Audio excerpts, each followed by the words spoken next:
Hello, everybody. Welcome to another episode of Ancient Mysteries Unearthed. I am your host, Chris Noble.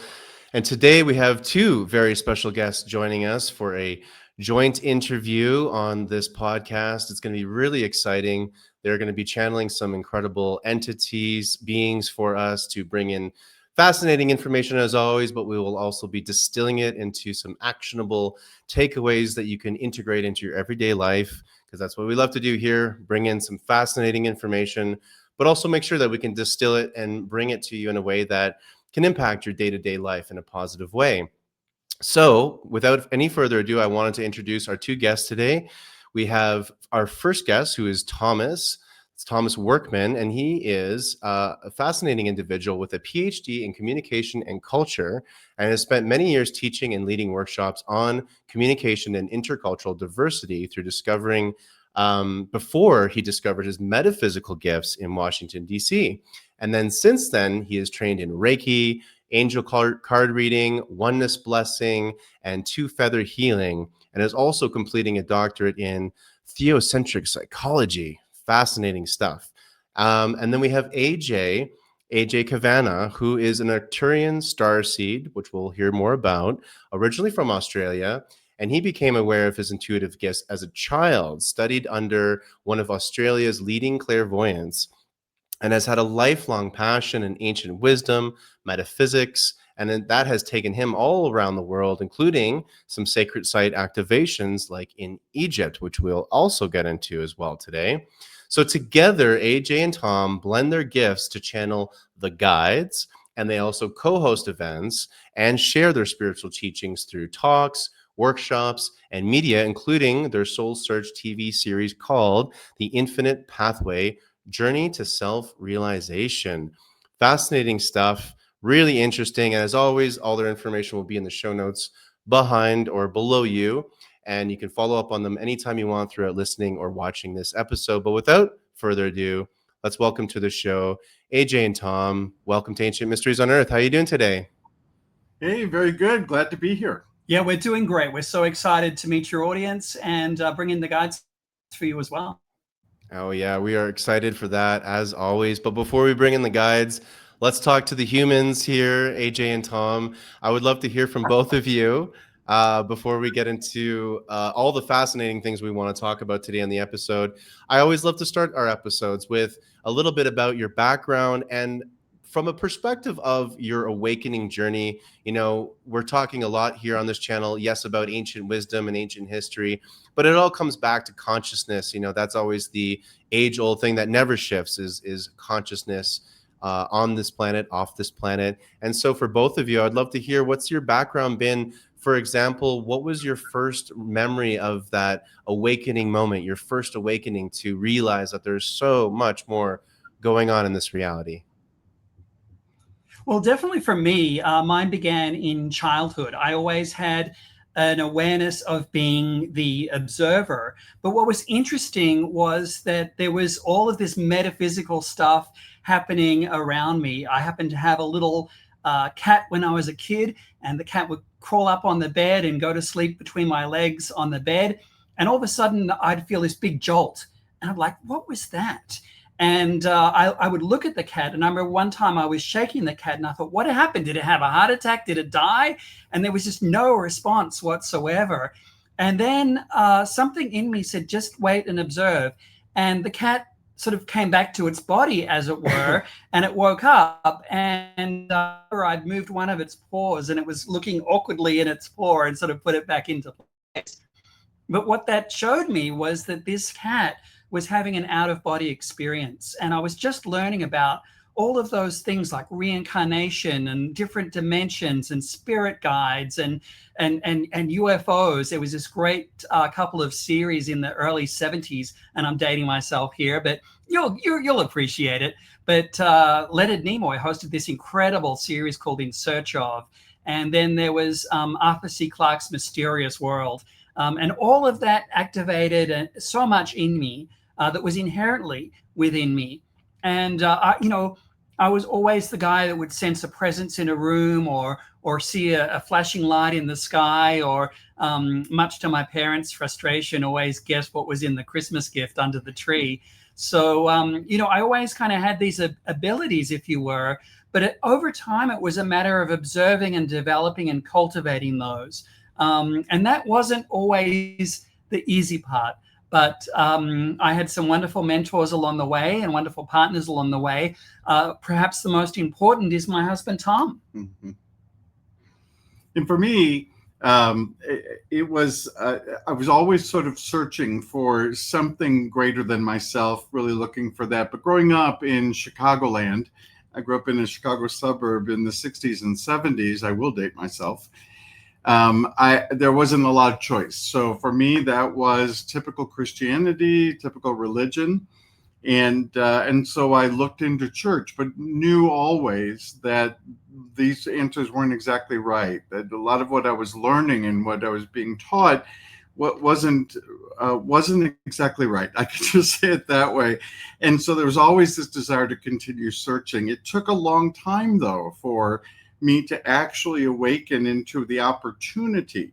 So when I took a new job in Washington, D.C., it was really this perfect opportunity, and I jumped on it. I went to every possible event, every class, every workshop, everything. And there I met my mentor, which was Sheila Cash, who started bringing me into psychic circles and channeling circles and really helped me develop. And I think that's really one of the messages we've learned together, that those gifts are as good as your mastery, as good as your ability to really let someone train you and let someone guide you as you develop, as you sort of strengthen. So who knew back then that it would turn into my sitting with AJ on a regular basis, co-channeling. That's a pretty unique thing. And we think that the purpose of that is to bring us towards oneness. Very soon we'll be evolving to the place where we're able to rely on our telepathy much more. And that's sort of what happens for AJ and I. When we go into trance, we discovered by accident we were channeling together and giving each other turns to facilitate the other while they channeled. And one day, I typically channeled a group that I called the Grandfathers. They were native chiefs, and AJ channeled the Arcturians because he has quite a history with the Arcturians. And one day, I channeled the Arcturians and he channeled the Grandfathers. And so we started asking, well, what's all that about? And they introduced themselves as the guides and said, there's everything in the universe is collective. We are a collective. And we would like you to be a collective channel. We would like you to share mind as we all share mind. And we'd like you to present our messages that way. And here we are. Yeah, and I got to say, I was pretty gobsmacked by that. It was a huge revelation to be asked to do that, and it's a special insight to, as channels, to be able to experience that simultaneous channeling.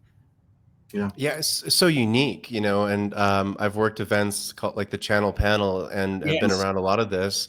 And first of all, I would love for you guys to break down to our audience here, what is channeling? We talk about it a lot in our circles, but to the rest of the world, we both can probably agree it looks a little crazy. It looks a little out there, right? It looks a little whatever word you want to use. But of course, I've been around this long time, as have you two, and we all know the validity, at least, of a lot of these channelers, and it's more the information that's coming through is so powerful, so amazing, and the energy as well.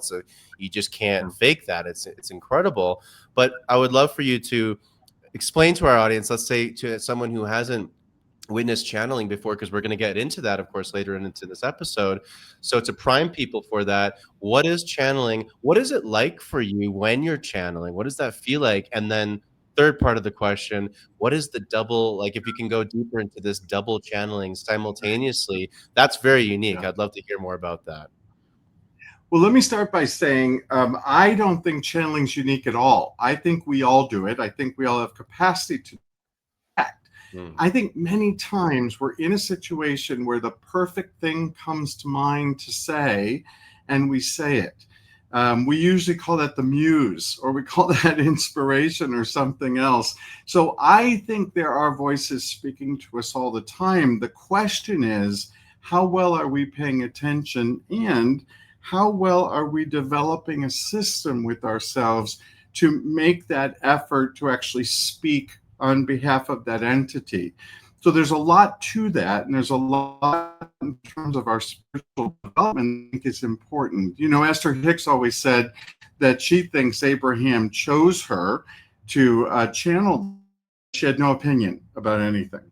She was completely open-minded. And I think for us, there was this desire to know, and there were questions that we had and things we just wanted to inquire. We knew that there was a universal intelligence that we really wanted to tap into and explore. And I feel like ask and it's given. It was kind of given in that way. But I don't think it's unique at all. I think it's something that we all do, though we're not all practiced at it and we're not all masters of it. And I'll just say quickly there, I love that you said that because, you know, myself, I'm a musician by trade, and I know a lot of my other artistic creative friends out there. I mean, we're all creative, let's be honest, but on the artistic side of that, we're channeling constantly when we do our art. And I definitely know that now with my music. And I'm glad to hear you say that because I've always, you know, I've had friends that have channeled and they speak all these amazing things. And I've always felt like, oh, why can't I do that? You know? And then I've realized we are always doing that. It's just different ways that it manifests, right? So that's so interesting. That's really what self-realization is as we understand it. The guides talk about that an awful lot. And it means being able to understand where our role in all of that is. And it's different for all of us because there's this beautiful diversity and variety of ways that the universe speaks to us. So I'm moved by a symphony or even a popular song that I just think, oh, that is divine, literally divine, and what it does for me and what it says for me and how it speaks to me is pretty powerful. Yeah, music almost always uplifts. You know, it always brings you closer to the light, closer to your own divinity, closer to your own sense of your own beingness as you relate to songs and the messages in those songs. So, you know, it's no surprise that, you know, they're probably all channeled. They're probably all for a reason. But it's interesting because, you know, in this day of influencers, you know, we're very good broadcasters. The trick is to become good receivers because we're equally strong as a receiver as we are as a broadcaster. And that's why, you know, practices such as meditation, stillness, appreciation, letting go, creating a space, all of those things allow you to become a good receiver. And so what's interesting is that, you know, each and every one of us have guides, and those guides are constantly talking to us, and they can come in so many various ways. It could be a little bird on the windowsill one day that snaps you out of your thoughts and pivots you somewhere else. Or it could be a relative that's passed on that was always very affectionate, that, you know, leaves a lucky penny everywhere you go. And I actually knew someone, and she communicated to her father that way, and she had this huge jar of pennies that she had collected because it was just his way, and they would turn up even around the house, and she really didn't keep change. So it's amazing that the divine will always find a way to get a hold of you, but you have to make that time, allow yourself to receive.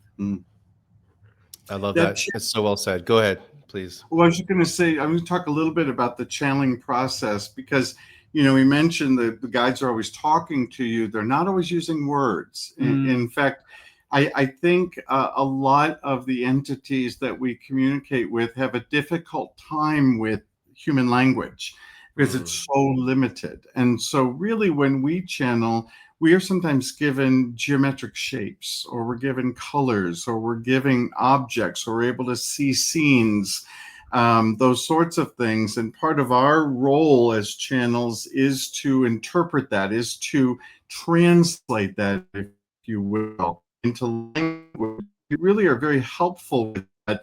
But the reason a lot of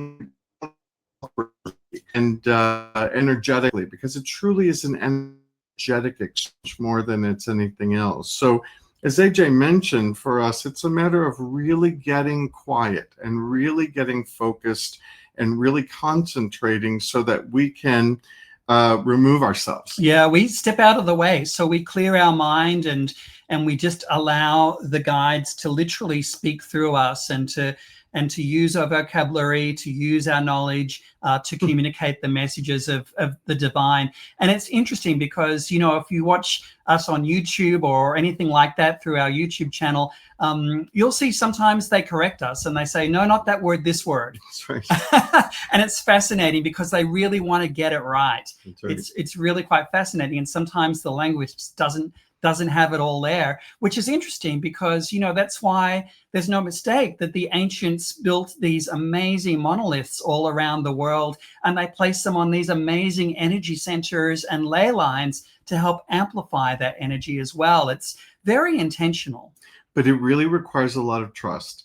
So in other words, when you let go to that degree and you really trust that what's going to come through is for the greater good of all, then you can sort of get your own mind out of the way. We're fans of Paul Selig, who's another well-known channel, and his guides will often correct him and sort of disparage that Paul keeps getting in the way. Paul keeps, he's talking to us again. He's trying to correct us again. Like, I'm going to correct universal intelligence. And so it is this matter of just simply allowing them to speak through and trusting that what they have to say is going to be of greatest benefit.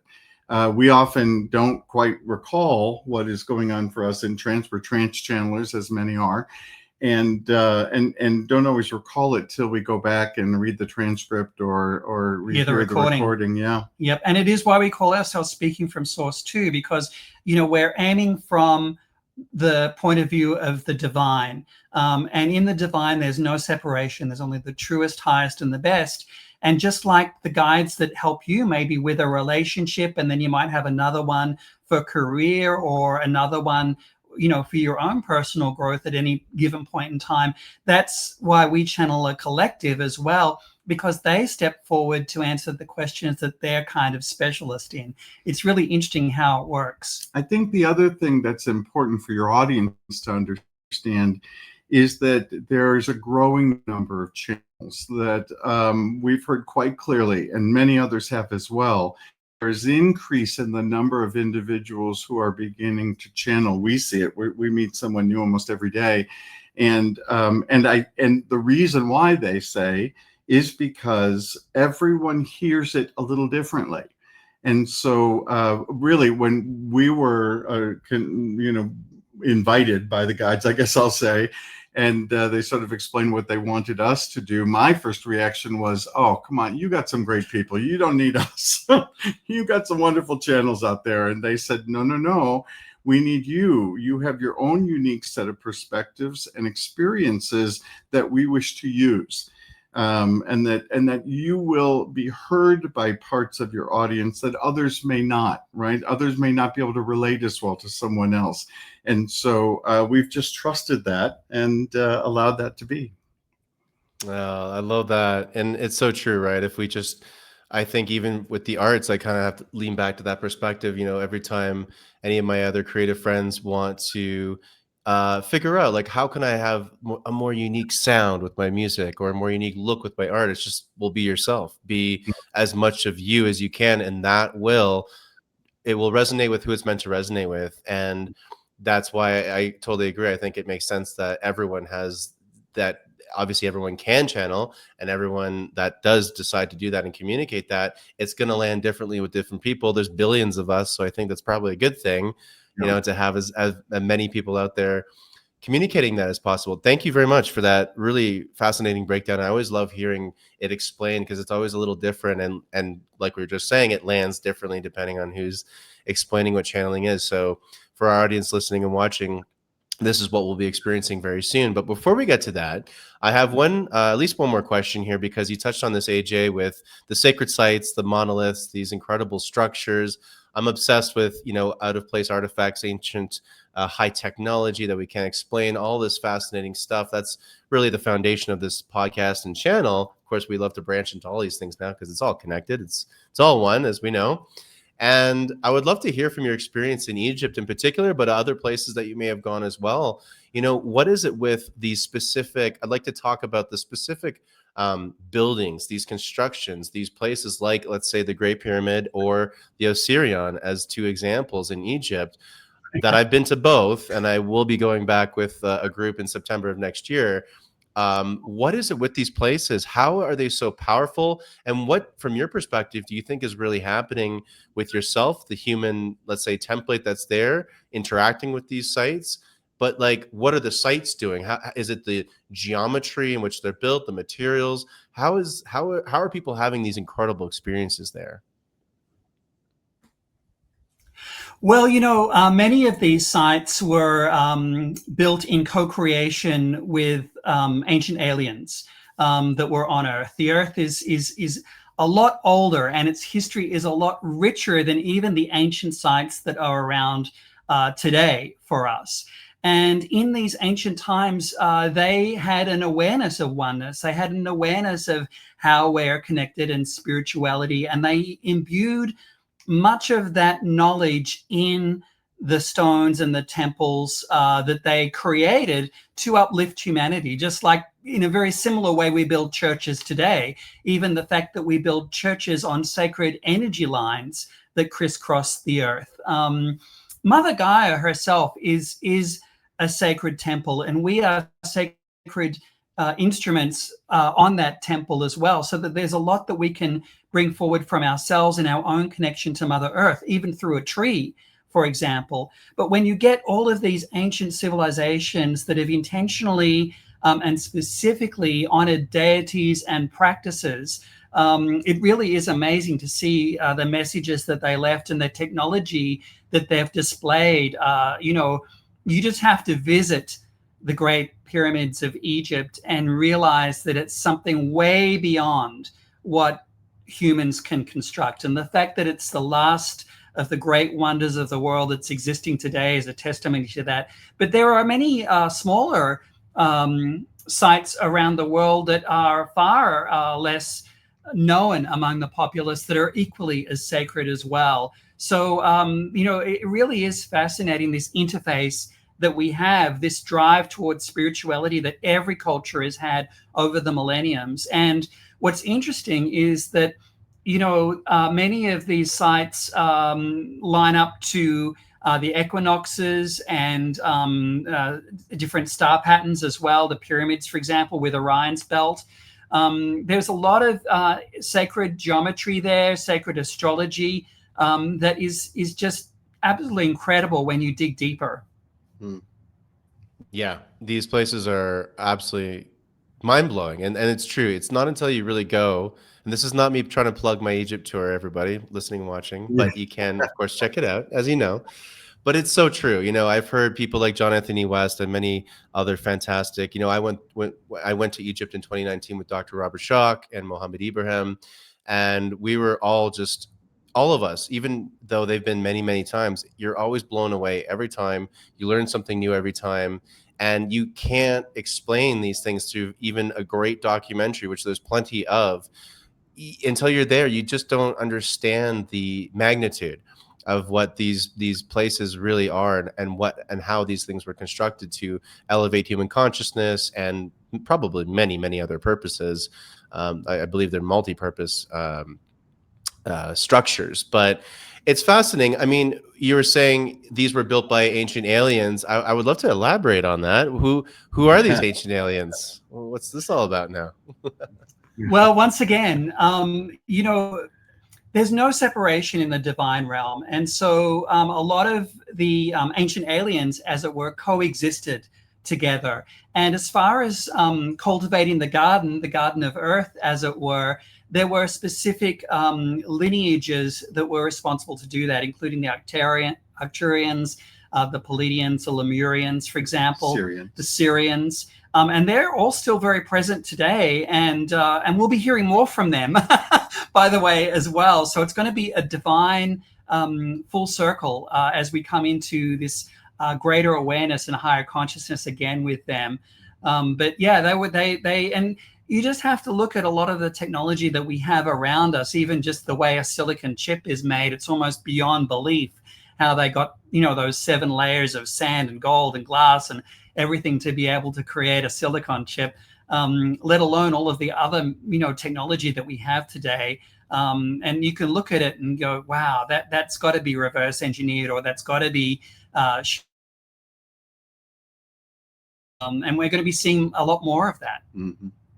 Yeah, I just did a live stream with Neil from Portal to Ascension. We did a little live stream on the most recent congressional hearing about the Yes. UAPs and all that good stuff. And so, although it still doesn't get the attention I was hoping it would get, it's still, I mean, these are the times, right? We're in these incredible transitionary awakening times, and disclosure with our extraterrestrial brothers and sisters is going to be a massive part of our global awakening, and I'm so very excited for that. So perhaps with that in mind, we could move into meeting these guides and having a conversation to enlighten our audience with. So as we talked about offline just before, for our audience watching and listening to know, we're going to start with a little bit of a guided meditation, right? To then prep and prime everybody, because the stuff that's going to come through is really powerful, and we want you to be able to get the fullest experience from that. So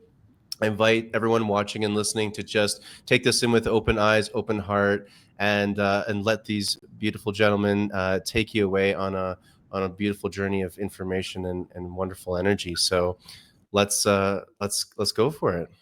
You can see here too. Thank you, I'm Chris. sorry. What? And as you Oh, can my see pleasure. here, we're both wearing our shawls, and that is an indication that we're ready for channeling. So we're going to be wearing these and doing the channeling. Mm-hmm. So I'm going to invite your audience to join me to take 3 deep breaths in and out, in and out, in and out.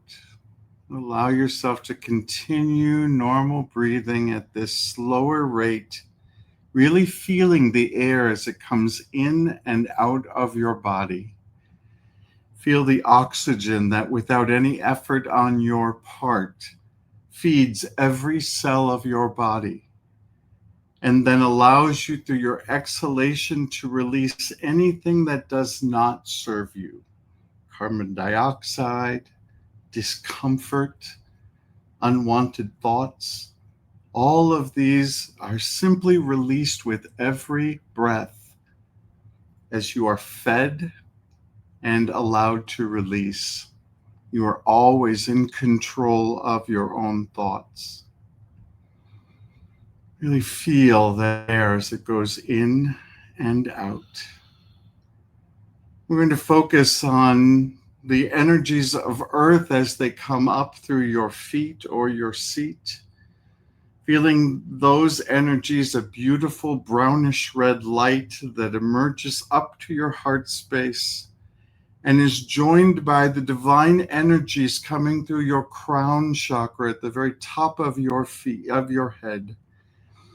The beautiful violet silver light, which comes through and joins with the energies of Earth, this always sustaining your incarnation, your life force through these energies.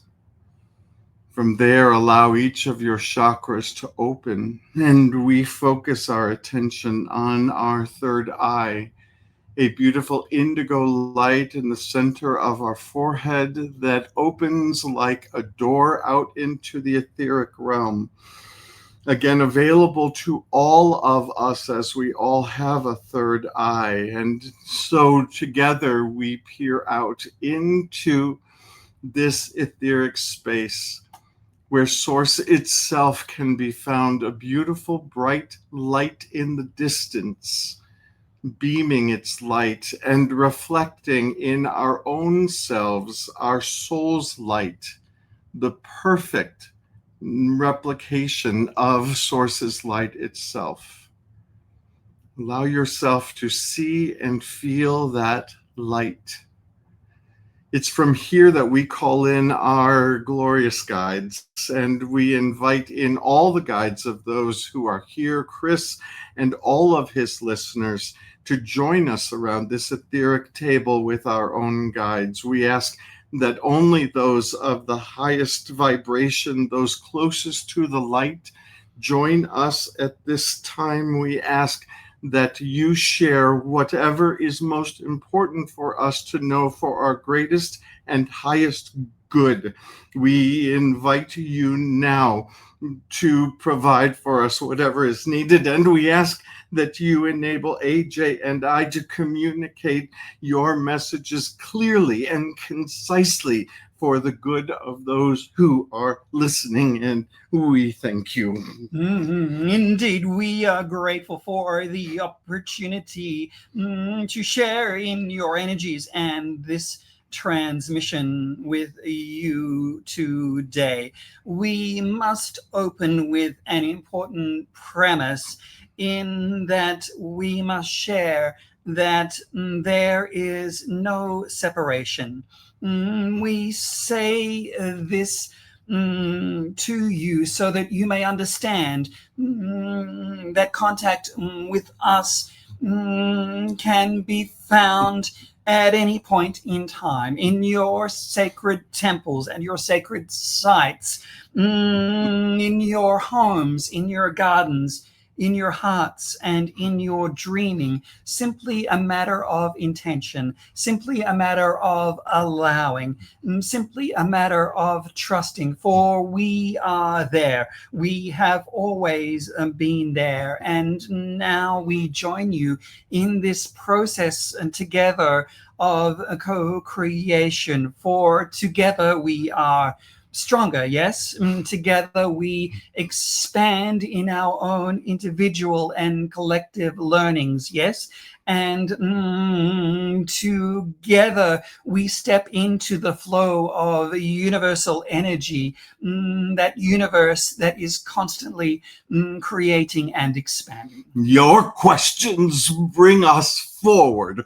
Your questions call to us, for we wish to answer all of them. Your wondering, your desire to understand the universe that you live in. This is what hearkens us closer to you. For what purpose? You must ask, for knowledge is not the goal, but self-awareness, self-realization. This is the word we wish to use.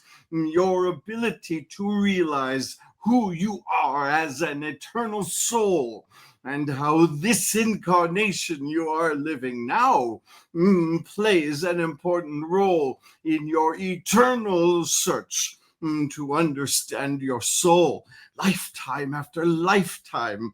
Your ability to experience and to try various aspects of your life in whatever form you incarnate into. Have lived on other planets than just Earth. All of these experiences for you are guiding you to a self-knowledge, an ability to understand the magnificence of your creation, the magnificence of your eternal being. Indeed, what a wonderful time for you, an exhilarating time of self-awareness as you step into the collective consciousness and open yourselves up to greater senses, greater understanding, greater purpose, a greater meaning. For so many of those things, even now, you are beginning to experience are falling aside. Their importance that you once coveted now diminishing as you step into a greater understanding of who it is and what it is that you are. It is the weaning of distractions that you are learning. Yes, it is the understanding that there is more to your life. There is more to your world. There is much more to humanity that you have yet to discover and are discovering. Yet this requires the ability to separate from these things that are distracting you and pulling your attention. Yes, getting your attention is sometimes the hardest aspect.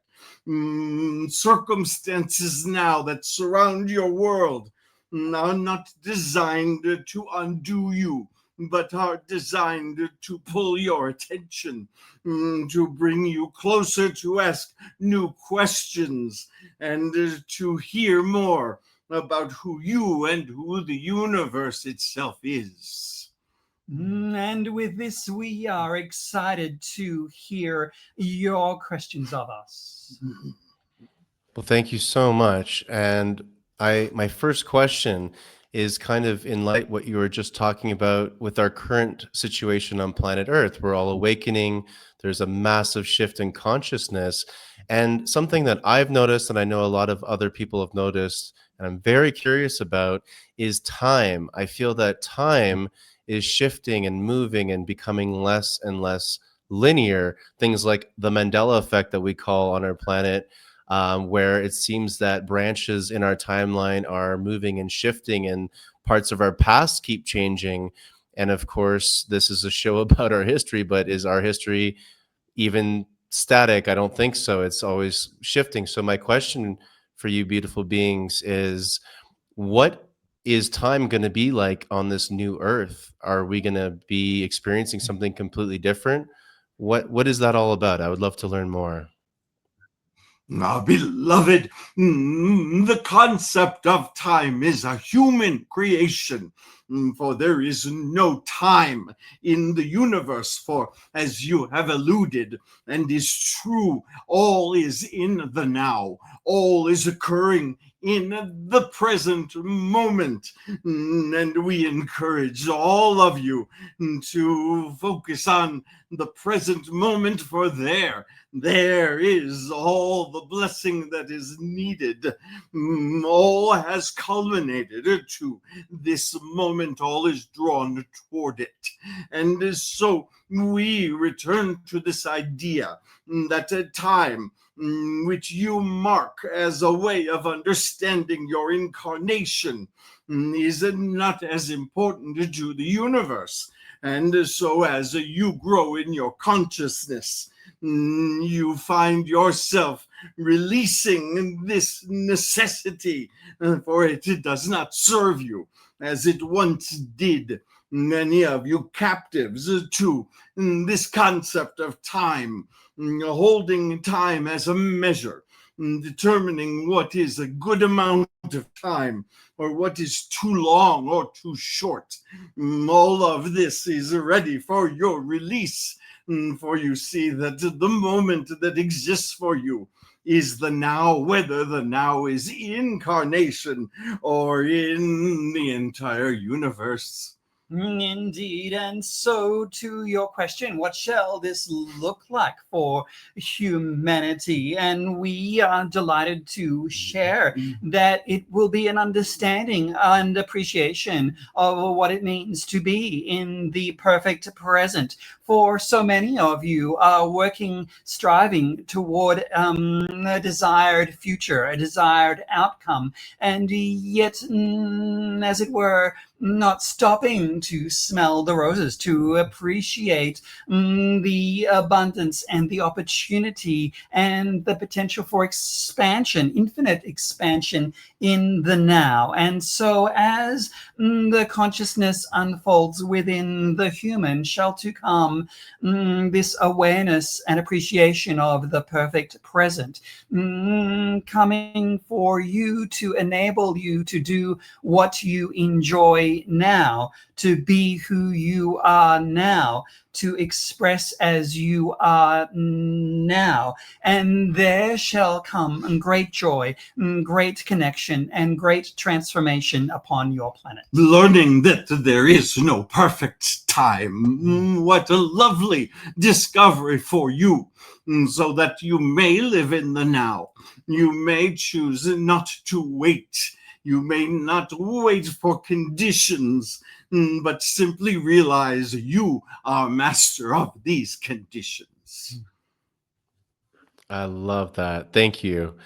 With that in mind, how can we as a species, how can we as humanity manifest our highest timeline? What are some ways that us as, I guess, individuals and collectively can bring in and manifest the most positive, highest vibrational timeline in this multiverse? We adore this question, for you see, there are many influences to your thoughts, yes? There are many ways in which you can fill your thoughts with stories that are not servicing you well, that are not giving you what it is that you wish. It is easy to focus your attention in ways that are not expanding you and not bringing you closer to those things that you wish. And so we are suggesting to become conscious of what it is that is capturing your attention and what it is that you wish to give your attention to. Yes, this is the most important choice that you can continue to make. It is easier than you may think. For you say, I am surrounded by reality, and yet not necessary, for there is many forms of reality around you. The beautiful day, the gorgeous animals that are interacting on your planet. There are many things that can draw your attention rather than war, or rather than men's inhumanity, often to their fellow human. There are many things that you can focus upon differently. And so we encourage you, as you wish to speed to a timeline where you are able to fully become part of the universe in an active way, that you begin by refocusing your attention. Those things that you pay attention to are the realities that you create. Indeed, and you must further understand that there is no deficit perfectly placed, and yet it is this self-realization, the calling in of your own divine I am, this realization of your own power through your intention, through your energy systems, your chakra systems, through your thoughts, and as we said, your attention, to bring forward your own light, to find and discover your own divinity, and to simply do in the present moment those things that you find joyous, that you find enjoyable, those interactions that allow your own light to shine with others and bring out their light in them just as they are, for just who they are. This is the transformation that shall occur on the planet. But, dear one, notice it does not start with an external event. It does not start with an external being. It starts with your own self-realization, your own intention, and the expansion of your own light. We encourage you toward the collective, for this is where you are headed. This idea you call oneness, this is actually simply a collective humanity that has put aside its differences, has accepted and allowed one another to be as their individual selves were created to be, but to join collectively, to work cooperatively and collaboratively. This is the future we are guiding you toward. And so, dear ones, we say often, it is your choice for when this timeline becomes activated. So, when it is that you separate yourself from other humans through judgment, through anger, through whatever reaction separates you, decides one is better than the other, one is richer or more attractive or more talented than the other, and then you slow down this progress. When you cut off someone in traffic, or when you yell at someone who has cut you off in traffic, Note that you slow this timeline for the decision to ascend towards this collective is based on each of your individual choices. Some of you speeding the way, reckoning the day. Others of you not interested and slowing down this process. Thank you so much. Wow. I love that. And I think just for one more final question here, I would love for you to share any final messages for humanity, for us as a collective, and perhaps to encourage us in whatever way you feel fit, because I think a lot of us can sometimes feel very, very alone on this journey and on this planet, but I know that we are not alone. So if you could share any final messages, we would greatly, greatly appreciate that. Thank you. Let us share the most important message of all. And we cannot say this often enough until you fully realize it. You are adored by Source. You, not a humanity, not to the human race, but you individually are created purposefully. You are created as an eternal soul with a purpose in mind, with a design. In other words, you are no accident. And yet many of you still say these things to yourselves and hold yourselves back from all that is available to you.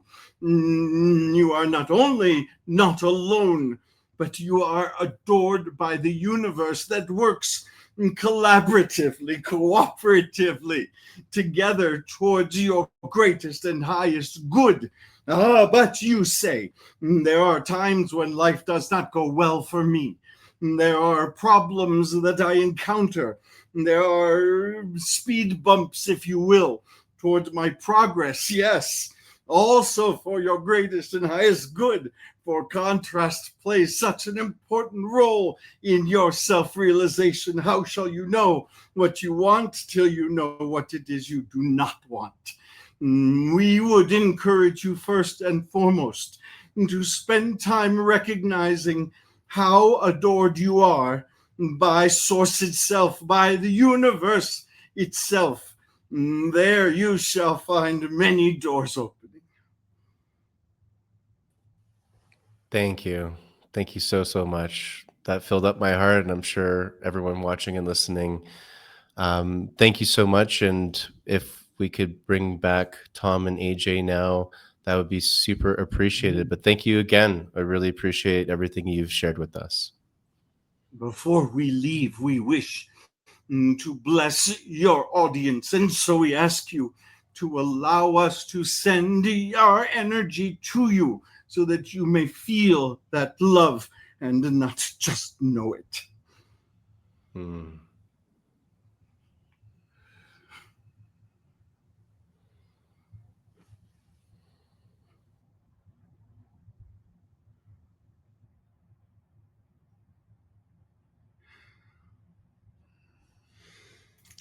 Oh, thank you so much. Wow, that was great. Thank you. Thank you. I always, people ask often, what was that like for you? And does it drain you or anything like that? And although I don't remember everything, I just feel sky high. Remember the feeling, just the energy and the feeling, and what I kind of get, the message I kind of get is there's so much potential for you to step into, and you have the capacity to do that should you choose. And so it's a very exciting time in that respect. We had someone who's come to see us a lot. They've been in a lot of our channelings. They were a private client, but they've also been to a lot of our group channelings. We do a once a month online channeling. Yeah. They've been to a number of those. And she said to us recently, I've heard the guide say I'm adored by Source probably 30 times. And just the other day, I got it. And when I got it everything changed. Yeah. And so I would really encourage your listeners. I think this is what AJ and I ourselves are trying to do, is to constantly remember that we're adored, because we beat ourselves up terribly. We really do. Well, and that leads to an important point, because once I accepted who I was and was comfortable with myself, my authentic self for who I am, my abilities actually leapt forward. Mine too. And that's when I met Tom, and and immediately we had not only a physical attraction, but a spiritual attraction, and it was perfectly aligned and perfectly destined. And of course, the guides opened up so much more about that to each of us. But I will say that many of us are striving to be something that we're not. Which is why we don't need to be. Which is why we don't dress up like Cleopatra and Napoleon when we channel, right? We don't have a big crystal ball and do all of that hoo-ha. We just our two guys, our authentic selves, and that's where it's at. And so I would encourage you and your audience to really just step back and to learn to love who they are, and that they are adored unconditionally for who they are from source. So when we hear self-realization, we often think, oh, that's a list of everything that I screw up, right? Or everything wrong with me, right? Self-realization, that's what we've been trained and we've been taught. Unfortunately, that's what religion has taught us, and why religion is being replaced by true spirituality. And instead, when we say self-realization, it's all these wonderful things about who we are. Yes. About what we are. And again, it's an eternal journey. And so imagine all the things that you've learned about yourself when you were a Roman soldier, or when you were helping build the pyramids, or when you were around, in one of those wonderful temples doing an initiation. All of those experiences here and on other planets and other solar systems are these wonderful opportunities to show you how wonderful you are. Mm-hmm. And so that's the task at hand, really. And all of those ancient sites around the world are all about self-realization, helping you learn about you and your divine cosmic connection to the universe. So your relationship with the universe, darkness and light, gods and servants, all of that is part of this wonderful initiation. The mystery school is really to tell us who we are and who the universe is in relation to who we are. Absolutely. So well said. My heart's very full after that transmission, and also speaking to both of you gentlemen in your human form, and also what you've been channeling. I feel very uplifted as well. I know my audience certainly is as well. And I just wanted to thank you for that. And it's true, you mentioned the absolute incredible transformation that can happen at these sacred sites. It was funny how when I was in South Africa at the place called Adam's Calendar with a gentleman named Michael Tellinger, and we were meditating inside the stone circles, and I don't get these very vivid transmissions very often, but I did in this particular sense. And it led me to exiting a business relationship of 8 years and shifting my whole life around. And the same thing happened when I went to Egypt the following year. And that's what I mean with these places are designed in a way to do these incredible things, to change where you need to change, and to get probably realigned to this universal oneness and that sense that I remember after my experience in South Africa. Like, I didn't even know I was just leaking tears for many minutes, because that joy of that unconditional love, it's like a true definition of unconditional love. To feel that what that actually feels like is an experience that can't really be described, but is absolutely incredible. And every time you do that, there's this wonderful opportunity to then imitate that with others, right? And so our ability to truly unconditional love, to accept that someone else is as divine as you are, is what speeds the day. Yeah, absolutely. And when you go to these sacred sites, that's what happens. Everyone gets along beautifully. There are no accidents or injuries. It's quite a euphoric experience. And it was interesting, because I remember when I had the opportunity to go to be at the site of the Sphinx, at the Plateau of Giza. And I'd always wanted to do that ever since I was a boy, you know. But I was not prepared for the reaction I had. I mean, you know, as you said, I mean, there were literally tears streaming down my face. I was so overcome with this unconditional love that enveloped me. And I could feel myself moving in and out of my body. So it was even hard to step forward because I could feel all of the energy moving around me. And we went really early in the morning. And when we looked up, we actually were accompanied by some lights in the sky that I was able to get on my cell phone as well. And so, you know, they're there. I mean, you know, there is that connection there. And these extraterrestrial beings, our brothers and sisters, they also take their energy from these sites as well, and they realize that these sites are often the bridge for humanity and them. They're gateways and portals of time that allow for that self-realization and that expansion. And it really is wonderful. It really is a wonderful. So yeah, go with Chris in September. Yes, and please. When go. we might even come along with you. Who yes, knows? Go.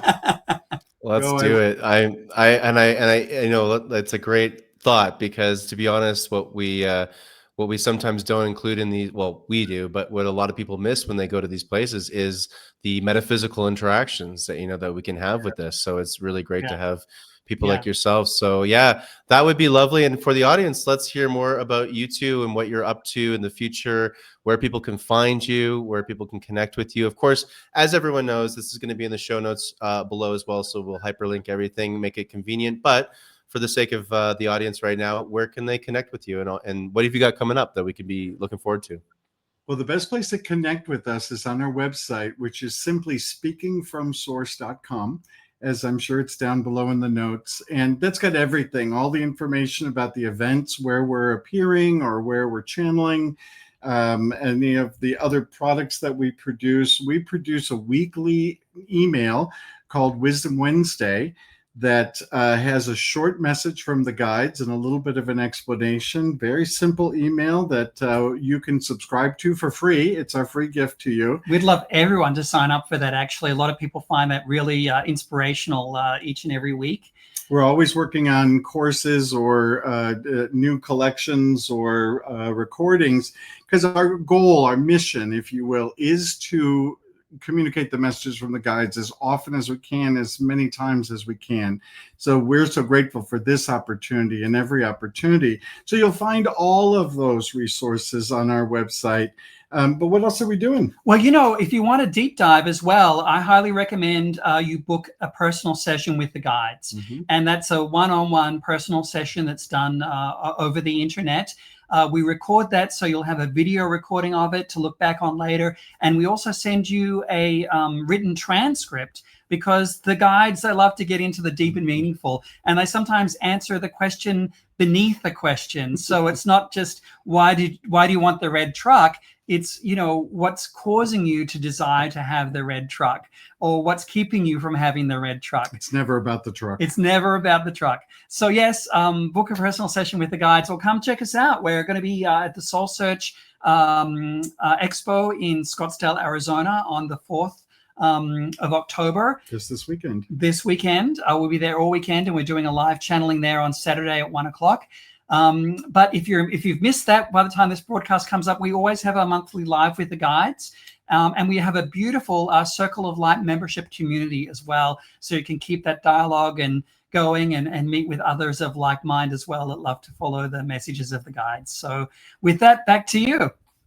I love that. That's a great thing too, because I think the community is really important, and you know, can feel like a bit of a popping up everywhere, because we need it, you know, and I think more and more people that are awakening to this world, this reality, this higher dimensional perspective, it can be jarring, it can be really challenging. It can also make you feel a bit like a black sheep in your family all of a sudden, or your group of friends, and to have that camaraderie and to know that you're not alone and to know that you are adored. It's very powerful. And I think there's also still a lot of people that have yet to find their tribe, so to speak. And so that sounds like a great resource. So everyone listening and watching, please check this out. And Thank you, AJ and Tom, so much. you. Thank you very, very much for everything today. Really appreciate you two sharing your gifts, your wisdom, and of course, bringing through the guides. And that transmission was just so powerful. So, any final words before we sign off on this episode today? We're just really grateful to be able to be with you, to spend time with you, and to see your own many gifts shining. Yeah, absolutely. Thank you so much, Chris. Oh, my absolute pleasure. My absolute pleasure. So thank you, everybody, for watching this episode of Ancient Mysteries Unearthed. And we will catch you on the next episode. Until next time.